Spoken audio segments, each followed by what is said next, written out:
Salam Bapak Ibu Saudara-saudari yang terkasih. Selamat datang di channel Pemulihan Hati. Mari kita mendengarkan renungan firman Tuhan yang berjudul Simfoni Hidup yang Indah. Yohanes 3 ayat 16. Karena begitu besar kasih Allah akan dunia ini, sehingga Ia telah mengaruniakan anaknya yang tunggal, supaya setiap orang yang percaya kepadanya tidak binasa, melainkan beroleh hidup yang kekal. Dalam hal ini, kata yang tunggal bukan berarti satu-satunya. Tunggal juga berarti satu-satunya yang istimewa, yang unik, yang tidak sama dengan yang lain. Dialah yang menjadi model dari anak Allah yang berkenan.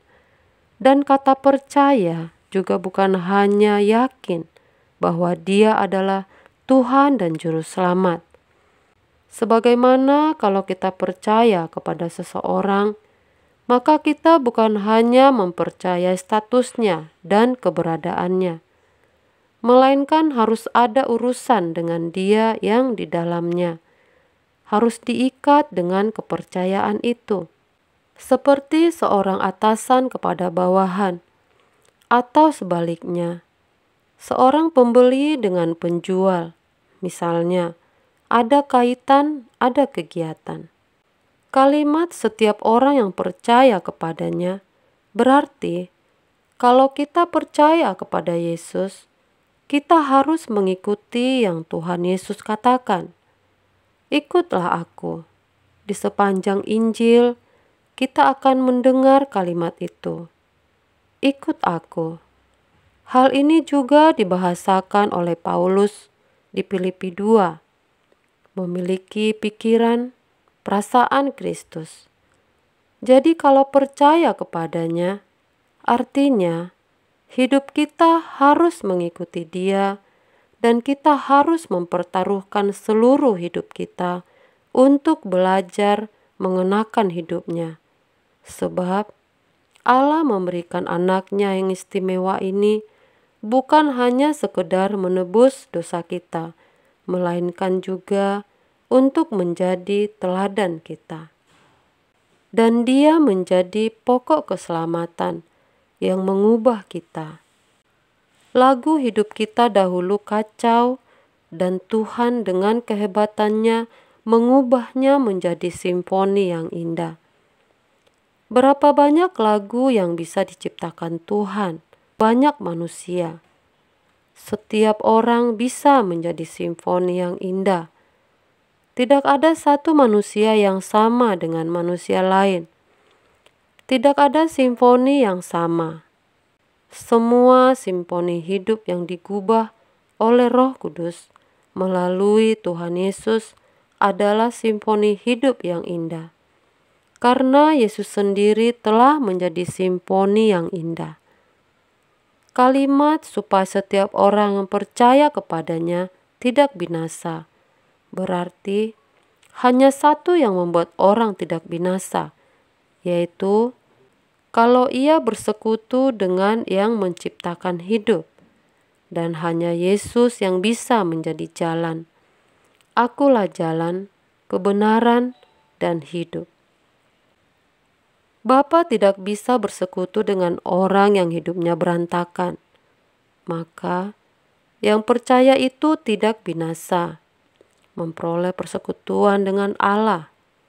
Kalimat memiliki hidup yang kekal bukan hanya bicara panjangnya hidup karena tertuju pada kata kekal. Namun, hidup kekal bicara soal kualitas hidup. Sebab bicara kekekalan, terpisah dari Allah, itu juga kekal. Tapi dalam ayat ini, hidup kekal adalah hidup dalam persekutuan dengan Allah. Dan betapa luar biasa jika dalam mengenal Yesus, kita bukan hanya mengenal secara pengetahuan, melainkan pengenalan hidupnya untuk kita kenakan. Dan itu adalah satu-satunya yang membuat senyum Tuhan.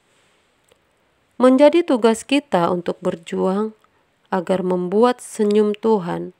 Kita seringkali mendengar bahwa keselamatan itu anugerah, gratis, sampai kita lupa ada tanggung jawab di dalam keselamatan. Adam diberi Eden, itu anugerah. Tetapi Adam harus mengelola Eden. Jadi, tidak ada hak tanpa tanggung jawab.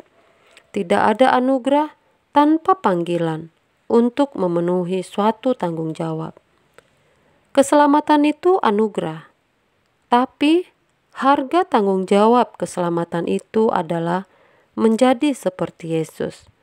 Barulah kita bisa melihat senyum Tuhan di ujung waktu kita. Tidak cukup menjadi orang baik, karena kita harus sempurna. Karena hanya itulah yang menyenangkan Dia. Responi renungan ini dengan melakukan perubahan, mengubah rutinitas hidup, supaya kita mencapai kehidupan yang membuat senyum Tuhan. Setiap hari berlatih, berusaha untuk membuat senyum Tuhan. Kalau gagal, minta ampun, ulangi lagi. Selalu lihat dan berurusanlah dengan Tuhan setiap hari. Jangan anggap ringan. Carilah Tuhan. Kalau kita tidak lakukan ini, di ujung waktu kita tidak melihat senyum Tuhan, dan kita pasti akan amat sangat menyesal berapa banyak waktu kita yang telah kita sia-siakan. Kita harus mulai sekarang untuk berubah. Kalau kita hanya menyenangkan diri sendiri, sejatinya kita mencelakai diri kita sendiri. Padahal ketika kita menyenangkan Tuhan, Dia akan menyenangkan kita. Dia akan mencukupi kebutuhan kita dan tidak dipermalukan. Kita hanya punya satu kali kesempatan hidup, dan hidup ini singkat. Mari kita gunakan hidup kita ini untuk mengasihi Tuhan. Apa yang kita miliki, semua prestasi, harta, kekayaan akan kita lepaskan. Bahkan nyawa kita sendiri tidak bisa kita pertahankan. Hanya kalau kita mengasihi Tuhan dengan segenap hati, jiwa, akal budi, dan kekuatan, maka kita memiliki Dia. Dan setiap air mata kita yang mengalir menjadi keharuman di hadapan Tuhan. Demikianlah renungan ini, kiranya dapat memberikan pencerahan bagi kita semua. Tuhan Yesus memberkati.